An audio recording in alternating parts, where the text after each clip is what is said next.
Mi esposo me pidió el divorcio por mensaje, te dejo y me voy a Miami con mi novia de 20 años. Ya vacié nuestra cuenta conjunta, jaja. Le respondí con calma, buena suerte. Cuando se dio cuenta de lo que había hecho, ya era demasiado tarde. Soy Claire y, a mis 38 años, acabo de recibir la despedida más fría y calculada que jamás imaginé. Mientras atendía a una clienta en mi boutique, mi pequeño imperio que construí desde cero, mi teléfono vibró con un mensaje de texto de mi esposo, Mark. El mensaje decía: te divorcio por este medio. Me voy a Miami con mi novia de 20 años. Ya vacié nuestra cuenta conjunta. Jaja. No reaccioné con lágrimas ni sollozos, mi rostro mostró apenas un leve apretón en los ojos mientras continuaba ayudando a la señora Peterson a elegir una bufanda, envuelta en nuestro característico papel plateado. Con calma, respondí, buena suerte. Fue así, sin dramatismos, como si aquel adiós digital fuera algo que ya había previsto desde hacía meses. Los indicios habían estado ahí por tiempo suficiente.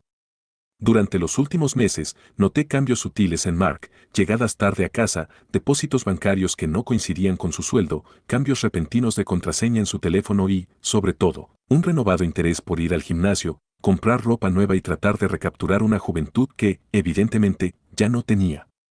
Hace 3 meses, encontré un recibo de una cena para 2 en un restaurante lujoso, en una noche en la que él había afirmado estar trabajando hasta tarde. Sin perder tiempo, abrí una cuenta bancaria separada en otro banco y, cuando Mark sugirió combinar nuestras cuentas para simplificar las cosas, me ofrecía transferir mis ahorros personales a la nueva cuenta, dejando en la cuenta conjunta exactamente 2 meses de depósitos regulares, justo lo suficiente para que él no sospechara nada de inmediato. Mientras tanto, guardé meticulosamente un registro de cada transacción sospechosa que él realizaba durante el último año. La situación se agravó cuando, unos días después, Mark me envió otro mensaje con la siguiente línea. No molestes, Melissa y yo nos vamos mañana. Te recogeré mis cosas más tarde. Melissa, la nueva recepcionista en su oficina, a quien conocí en la fiesta navideña de la empresa, se mostraba alegre, reía a carcajadas con los chistes de Mark y lo tocaba en el brazo de manera muy íntima cuando creía que nadie miraba. Era joven, casi como si fuera su hija, y ingenua al creer que era especial para él. No respondí a ese mensaje, en su lugar, llamé a mi abogada, la misma con quien había consultado 2 meses atrás cuando noté cargos de hotel en nuestra tarjeta de crédito. Ella me dijo, es hora de actuar, ya te hizo su jugada. Los papeles están listos. Mientras tanto, seguían llegando mensajes de Mark, cargados de burla y condescendencia. Uno decía, ya no eres tan joven, al menos tienes tu tiendita para entretenerte. Esa tiendita era mi boutique, mi orgullo, el negocio que yo había edificado y que generaba más ingresos que el trabajo de Mark en la gerencia intermedia. Cada mensaje lo guardaba, haciendo capturas de pantalla que se sumaban a la evidencia que, sin duda, mi abogada adoraba por la premeditación de sus actos. Esa misma tarde, mientras atendía a una clienta, decidí llamar a la compañía de tarjetas de crédito. Con voz profesional, informé a la representante, la señora Harrison, que necesitaba reportar cargos fraudulentos, 2 boletos de primera clase a Miami y cargos en el Hotel Royal Palm, todos hechos con nuestra tarjeta conjunta. La representante, con satisfacción apenas disimulada, canceló los cargos y retiró a Mark como usuario autorizado. Así, el plan de Mark, de huir a Miami con su joven amante, comenzó a desmoronarse. No tardaron en llegar más mensajes. Uno decía, no te preocupes por la casa, la dejaré para ti hasta que encuentres algo más chico. Me reí en silencio, la casa, que había heredado de mi abuela, estaba únicamente a mi nombre, a pesar de que Mark insistía una y otra vez en que debía añadirse al título. Otro mensaje, burlón, decía, ya usé la tarjeta conjunta para reservar vuelos y hoteles para mi escape con Melissa. Considera eso mi regalo de despedida. LOL. Esa noche, mientras Mark seguía enviándome textos cada vez más crueles, preguntando qué había hecho con la tarjeta, reclamando por los boletos que ahora estaban invalidados y despotricando sobre mi edad, decidí que ya no tenía cabida en mi vida su presencia manipuladora. Me encerré en casa, cerré la boutique temprano y me dediqué a empacar las pertenencias de Mark que aún estaban en nuestra vivienda. Con precisión casi militar, saqué las cosas, las puse en bolsas de basura, las dejé en su coche y, para sellar mi independencia, cambié el código del abridor del garaje. Eran las 2:30 de la mañana cuando finalmente me tiré en la cama, sintiéndome extrañamente serena a pesar del dolor. A la mañana siguiente, contesté el teléfono sin pensar cuando sonó. Al otro lado, Mark, con tono suplicante, decía, Claire, soy yo, por favor ven por mí. Melissa y yo nos vamos mañana. Necesito que recojas tus cosas. Yo simplemente respondí, terminamos. Si tienes algo que decir, háblalo a través de mi abogado. Luego bloqueé su número. Al mirar por la ventana, vi que su coche se había marchado. Para mí, fue la señal definitiva de que su huida era real. Durante los días siguientes, me sumergí en la investigación del proceso de divorcio. Vivimos en un estado de comunidad de bienes, pero dado que no poseíamos bienes inmuebles relevantes ni teníamos hijos, las complicaciones serían mínimas. Además, descubrí que, aunque la mayoría de los divorcios en nuestro estado son de no culpa, existen disposiciones para casos de adulterio, crueldad o abuso, lo que podría encarecer y prolongar el proceso. Sin embargo, no me importaba, yo quería justicia. Una de las decisiones más cruciales fue separar mis finanzas de las de Mark. Fui al banco, cancelé la tarjeta de crédito conjunta, la misma que él había usado para financiar su aventura en Miami, y moví mis ahorros a una nueva cuenta, únicamente a mi nombre. Guardé meticulosamente cada recibo, cada transacción sospechosa y cada texto que Mark me enviaba. Mi abogada, Janie Hawkins, me explicó que esa documentación era crucial para demostrar su premeditación, su fraude y su intención de desmantelar nuestro patrimonio compartido. Decidimos proceder con una demanda que, además del divorcio, incluía reclamaciones por alienación de afecto contra los superiores de Mark, quienes aparentemente incentivaban su conducta. Mientras tanto, Mark continuó enviando mensajes de burla y arrogancia, cada uno más despectivo que el anterior. En uno de ellos, se burlaba de mi edad y me decía que, al menos, tenía mi pequeña tienda para ocuparme. Yo seguía recogiendo capturas de pantalla, organizándolas en un dossier de evidencia que mi abogada revisaba con satisfacción. También recibí llamadas de familiares de Mark. Su hermana Amanda difundía chismes por los que se decía que, debido a su comportamiento, él y Melissa estaban varados en un motel económico cerca del aeropuerto, sin poder despegar de sus sueños de Miami. Incluso su madre, en un tono entre lágrimas y reproches, me llamó para decirme que Mark era un cobarde y que yo lo había desterrado de nuestra familia, pero que, al final, me agradecían a mí por haberles mostrado la diferencia entre apoyar y habilitar comportamientos tóxicos. El clímax llegó en una audiencia de emergencia en el tribunal. Mark, confiado en su plan y en sus mensajes de texto, apareció con una vestimenta que delataba su crisis de mediana edad, jeans demasiado ajustados, un blazer exagerado y una actitud que pretendía ser joven, aunque resultaba ridícula para un hombre de 45 años. Mientras tanto, Melissa esperaba afuera, luciendo visiblemente incómoda y alejada de la imagen de juventud que él intentaba proyectar. En la sala del tribunal, mi abogada presentó meticulosamente toda la evidencia, el documento de propiedad que demostraba que la casa estaba solo a mi nombre, los registros financieros que mostraban la separación de mis activos, las capturas de pantalla de sus mensajes e incluso el registro de transacciones fraudulentas. Mark intentó justificarse, alegando que había vaciado la cuenta conjunta para hacer una limpieza y que sus acciones eran un intento de reconstruirse a sí mismo. Pero el juez, al leer mis documentos, se mostró implacable. Ordenó que todos los activos compartidos quedaran congelados y que Mark devolviera cualquier fondo retirado, lo cual, por supuesto, era imposible porque él ya había gastado ese dinero en su fuga a Miami. El tribunal también desestimó sus intentos de reclamar la mitad de mi negocio. Siempre había sido mi boutique, un negocio que construí y mantuve con esfuerzo, separado meticulosamente de las finanzas maritales.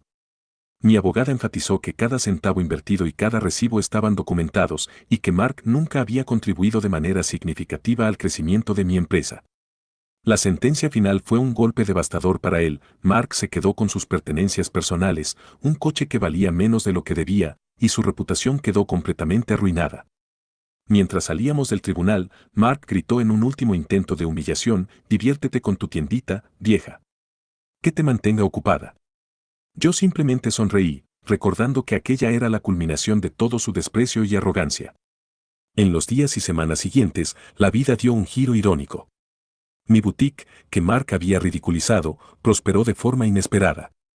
La atención mediática se volvió favorable, revistas de negocios locales me contactaron para contar la historia de cómo una mujer astuta y determinada protegió sus activos y triunfó a pesar de la traición. Mi negocio creció, en poco tiempo abrí una segunda y luego una tercera tienda. Incluso lancé una tienda en línea que comenzó a ganar tracción y pronto contaba con un equipo de más de 30 empleados. Mientras tanto, la vida de Mark se desmoronaba. Intentó usar sus tarjetas personales para financiar su escapada en Miami, pero estas ya estaban al límite. Su reputación se desplomó en su antigua empresa y sus intentos de incursionar en relaciones serias fallaron. Las mujeres de su edad no se interesaban en un hombre que vivía en la casa de sus padres y las más jóvenes, enteradas de su historial, lo evitaban. Su familia, que antes defendía sus excusas, empezó a distanciarse. Su madre, en una de sus últimas llamadas, me agradeció por enseñarle a la familia la diferencia entre apoyar a alguien y habilitar su mal comportamiento.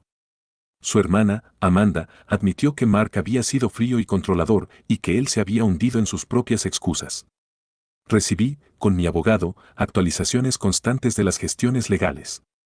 Mark presentó varias peticiones para revisar el acuerdo de divorcio, pero todas fueron desestimadas y se le ordenó incluso pagar los costos judiciales. Su último intento fue ridiculizado en el tribunal cuando, en un texto, se jactaba de haber vaciado nuestra cuenta conjunta y me recordaba mi edad. Ese mensaje lo guardé, lo enmarqué en mi oficina junto a uno de mis premios empresariales y se convirtió en un recordatorio de que, a veces, la mejor venganza es simplemente tener éxito en tus propios términos. A medida que pasaron los años, mi vida siguió adelante con fuerza y determinación. 6 meses después de la finalización del divorcio, mi boutique había expandido a una segunda ubicación. La ironía era palpable, mientras Mark luchaba por reconstruir su vida, mi pequeño negocio prosperaba y crecía de forma imparable. Contraté nuevos empleados, lancé una tienda en línea, y la noticia de mi éxito se esparció rápidamente.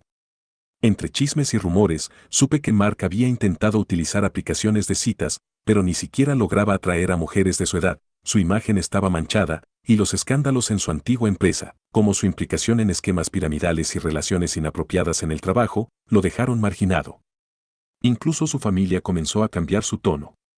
Su hermana, Amanda, y su madre, que en algún momento lo defendieron, ahora se dirigían a mí con un tono de agradecimiento y remordimiento, reconociendo que Mark había sido irresponsable y que yo había tomado las riendas de mi vida. Su madre incluso me llamó una última vez para agradecerme, diciendo, me enseñaste una lección importante sobre habilitar comportamientos tóxicos. Ahora, ya no podemos seguir defendiendo a alguien que nos ha destruido. Mi negocio continuó creciendo. Un año después del divorcio, organicé la gran inauguración de mi tercera boutique. El evento atrajo la atención de la prensa local, y la historia que querían contar no era la de una esposa destrozada, sino la de una empresaria inteligente que, a pesar de la traición y la humillación, logró transformar el dolor en éxito. Durante el evento, Melissa, la joven recepcionista que una vez fue parte del plan de Mark, apareció inesperadamente. Con una timidez que contrastaba con su actitud anterior, se disculpó por haberme involucrado, mencionando que había creído en las mentiras que Mark contaba sobre nuestro matrimonio. Aunque sus palabras no pudieron reparar lo sucedido, me sirvieron para reafirmar que había aprendido a no dejarme engañar por falsas promesas. Con el tiempo, mi boutique se transformó en una cadena exitosa, con 5 ubicaciones, y me convertí en una referente para jóvenes emprendedoras. En conferencias de negocios, me pedían que hablara sobre cómo separar las finanzas personales de las empresariales, y siempre respondía, la mejor protección es la preparación. Nunca permitas que nadie te haga creer que compartirlo todo es sinónimo de amor. Protege tus activos y confía en tus instintos. Esa filosofía se reflejaba en cada aspecto de mi vida, desde la meticulosa contabilidad de mi negocio hasta la manera en que gestionaba mi nueva independencia. Mientras tanto, Mark seguía intentando, sin éxito, reescribir el final de nuestra historia. Su última comunicación, llena de sarcasmo y arrogancia, me recordaba su intento de ridiculizarme, diviértete con tu tiendita, que al menos te mantendrá ocupada en tu vejez. Ese mensaje lo enmarqué en mi oficina, no como un recordatorio de dolor, sino como testimonio de mi capacidad para superar la adversidad. Cada vez que lo veía, me reafirmaba que había tomado la decisión correcta, que había protegido mi patrimonio y, sobre todo, que me había salvado de un futuro de humillaciones. La justicia se impuso de manera casi poética. Durante el proceso judicial, el juez condenó la conducta de Mark, ordenándole devolver cualquier fondo retirado de la cuenta conjunta. Sus intentos desesperados por reclamar la mitad de mi negocio quedaron rechazados gracias a mis registros detallados. Además, su reputación se desplomó, fue acusado de fraude financiero y, en un par de ocasiones, terminó en la cárcel por sus intentos de evadir sus responsabilidades. Su antigua empresa, Asanji Funds, incluso cerró sus puertas pocos meses después, dejando a muchos clientes desconfiados de su integridad. Mi vida personal, por supuesto, dio otro giro. Durante los años siguientes, me mantuve soltera y me dediqué a reconstruir mi identidad. Poco a poco, empecé a salir de nuevo, sin comprometerme demasiado, hasta que conocí a Claire Hansen, una reciente divorciada que había sufrido a causa de una infidelidad similar. Con Claire, aprendí a abrir mi corazón de nuevo, a sanar las heridas del pasado y a encontrar en una relación el apoyo y la comprensión que tanto necesitaba. Juntas, descubrimos que el amor puede renacer incluso de las cenizas de una traición dolorosa y que, aunque el pasado nunca se olvida, sí se puede construir un futuro diferente, basado en el respeto y la comunicación. Hoy, al mirar atrás, comprendo que todo lo que viví, la traición de Mark, sus mensajes crueles, el proceso judicial, la separación de nuestras finanzas e incluso su caída en desgracia, fue el catalizador que me impulsó a descubrir mi verdadera fortaleza. Aprendí que nunca debo permitir que nadie defina mi valor o me humille. Mi historia es la de una mujer que, a pesar de haber sido despedazada en el peor de los modos, supo levantarse, proteger sus intereses y transformar el dolor en una fuerza imparable. Hoy vivo de acuerdo a mis propios términos. Mantengo mi casa, que siempre estuvo a mi nombre, y mi boutique, que es la prueba de mi trabajo, mi dedicación y mi visión. Cada vez que recibo un nuevo pedido en mi tienda o cuando veo a una joven emprendedora pedir consejo, me siento orgullosa de lo que he logrado. Mi negocio no es solo una fuente de ingresos, es un símbolo de independencia, de resiliencia y de la importancia de la preparación. A veces, me detengo a reflexionar sobre Mark y su historia. Se quedó con lo que le quedaba, intentando reconstruir una vida que él mismo había destrozado. Su vida se redujo a una serie de intentos fallidos de redimirse, viviendo con sus padres, involucrándose en esquemas financieros ridículos y usando aplicaciones de citas sin éxito. Mientras tanto, yo seguí creciendo, expandiendo mi negocio a más locales y forjando una carrera que se convirtió en inspiración para muchas personas. Una de las lecciones más valiosas que he aprendido es que la mejor venganza no consiste en destruir a quienes te hicieron daño, sino en triunfar. Cada registro, cada factura, cada mensaje de Mark fueron herramientas que usé para proteger mis derechos y asegurar mi futuro. Con la ayuda de mi abogada, Jenny Hawkins, y de mis propios instintos, logré no solo superar el divorcio, sino también consolidar mi patrimonio y demostrar que la preparación y el control de mis finanzas eran mi mejor defensa. Hoy, mi tienda se ha convertido en una cadena exitosa con 5 locales y mi historia ha sido recogida en revistas de negocios. En conferencias, cuando me preguntan sobre mi experiencia, siempre digo que proteger tus activos y mantener una contabilidad rigurosa son las claves para enfrentar cualquier adversidad. Mi pequeño imperio es el reflejo de mi capacidad para convertir el dolor en éxito, y cada premio que he recibido es un testamento de mi perseverancia. Incluso los mensajes crueles de Mark han perdido su poder. Su último texto, lleno de arrogancia y burla, lo enmarqué en mi oficina como recordatorio de lo lejos que he llegado. Ese mensaje, que él creía que marcaría el fin de mi vida, se transformó en el símbolo de mi renacimiento.